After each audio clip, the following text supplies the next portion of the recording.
Hello good morning to all of you. आज मैं बात करूंगा the Ghat of the only world that is written by Amitav Ghosh about Agha Shahid Ali खां, जो writer के फ्रेंड थे।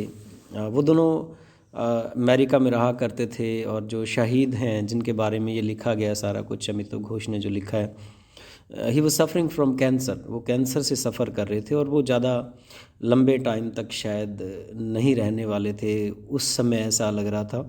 उसके बाद वो काफ़ी टाइम तक रहे भी, लेकिन मतलब वो ज़्यादा सर्वाइव नहीं कर पाए। तो वो क्या कहते हैं राइटर से कि वो मतलब उसके बारे में, उनके बारे में कुछ लिखें आफ्टर हिज डेथ। सो राइटर ने अपना प्रॉमिस रखा। फिर शुरू में तो उन्होंने अवॉइड किया कि ऐसी कोई बात नहीं है, you are no where you are going, but उन्होंने फिर अपना प्रॉमिस रखा। और ये चैप्टर उन्हीं के बारे में है, उनका एक क्रोनोलॉजी है ऑफ शहीद्स लाइफ और कैसे वो उनके साथ परिचित थे। इस तरीके से वो सारी की सारी क्रोनोलॉजी है कि राइटर और शहीद दोनों ने क्या किया, दिल्ली यूनिवर्सिटी में स्टडी किया। Aldous their time at the university they had briefly although their time at university had briefly overlapped and they had never met। हालांकि वो यूनिवर्सिटी के टाइम वो एक दूसरे से कभी नहीं मिले। शहीद कश्मीर से बिलोंग करते थे। 1975 की बात है कि वो अमेरिका चले गए और उसकी जो ब्रदर था वो ऑलरेडी वहाँ पे सेटल था। शहीद की दो बहनें थी, वो भी वहाँ चली गई, उन्होंने भी उनको ज्वाइन कर लिया वहाँ पे। और शहीद पोएम्स लिखा करते थे, उनकी एक कलेक्शन ऑफ पोएम्स है, वो पब्लिश भी हुई। और writer had read some of his poems, had greatly impressed, but he has never met Shahid so for. So writer ने क्या किया, सो राइटर ने उनकी कुछ पोएम्स भी पढ़ी थी, वो इम्प्रेस्ड भी थे, लेकिन वो उससे कभी मिले नहीं थे। उनकी एक फेमस पोएम थी कि if there is paradise on the earth it is this, it is this, it is this. ये कश्मीर के लिए लिखी गई थी कि दुनिया में अगर कहीं स्वर्ग है तो वो यहाँ है, यहाँ है, यहाँ है। सो उसके दो फ्रेंड थे। अच्छा, उन दोनों के कुछ फ्रेंड्स थे, बड़े कॉमन थे। और one of them put the author in touch with शहीद। फिर उनमें से एक मित्र ने क्या किया, दोनों को आपस में मिलवाया। 1998 और 99 की बात है। बहुत सारी टेलीफोनिक कन्वर्सेशन हुई और कुछ टाइम वो मिले भी। फरवरी 2000 की बात है, शहीद को सडन ब्लैकआउट हुआ और फिर उसके बाद क्या हुआ कि उसको हॉस्पिटलाइज करना पड़ा। टेस्ट हुए तो पता लगा कि उसको ब्रेन कैंसर है। 7 मई 2000 की बात है, राइटर शहीद के कॉलेज में गए, वहाँ पे वो टीचर एम्प्लॉयड थे और राइटर ने ये पाया कि शहीद बड़े ही पॉपुलर थे अपने स्टूडेंट्स के बीच में।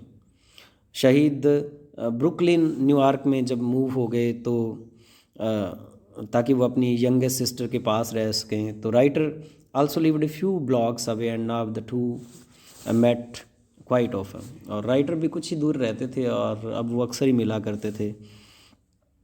दो शहीद को पता था कि वो ज़्यादा टाइम तक नहीं जीने वाला है। वो बड़ा ही जॉवियल और फुल ऑफ विट था। तो 1900 वो बड़ा ही जॉवियल और फुल ऑफ विट था। 25 अप्रैल 2001 की बात है, राइटर ने शहीद को टेलीफोन किया और कहा कि आप एक ना फ्रेंड का हाउस है, वहाँ पे विज़िट करें और आप इकट्ठे बैठ के लंच करेंगे। तो ये फर्स्ट टाइम था जब शहीद ने राइटर को बताया कि मेरे को लगता है कि जो डेथ है वो ना अप्रोच हो रही है, वो बिल्कुल पास आती जा रही है। मेरे उस राइटर को शहीद ने बताया। सो उसने पूछा राइटर से कि क्या तुम मेरी डेथ के बाद कुछ लिखोगे मेरे पे। तो राइटर ने उसको बेस्ट कोशिश की भी ये टॉपिक साइड लाइन किया जाए, लेकिन शहीद ने कहा कि you must write about me. So अब राइटर कुछ नहीं कर सकता था और उसने सिर्फ यही कहा कि I will do the best I can, चलो मैं करूँगा। तो राइटर ने क्या किया, वो सारी कन्वर्जेशन का रिकॉर्ड करना शुरू कर दिया, रिकॉर्ड रखना शुरू कर दिया। जब जो उस शहीद से मिला उसने सारी चीज़ें नोट की जो शहीद को पसंद थी। शहीद was fond of rogan josh, उसको पसंद था।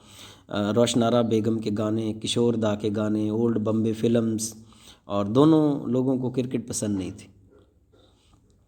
शहीद को हॉस्पिटल में एडमिट किया गया 21 मई 2001 की बात है। एंड वो बड़ा वीक हो गया था। वो अपने जैसे पाँव पे खड़ा भी नहीं हो सकता था प्रॉपरली, लेकिन वो फिर भी जॉवियल था। जब भी वो किसी से मिलता था हंस के मिलता था, मजाकिया तरीके से मिलता था।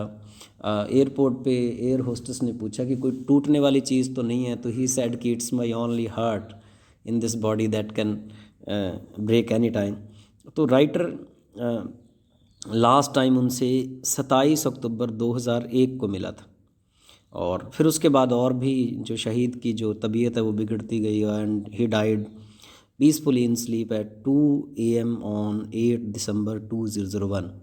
रात को 2 बजे वो नींद में ही इस दुनिया को छोड़ के चले गए। 8 दिसंबर 2001 की बात है।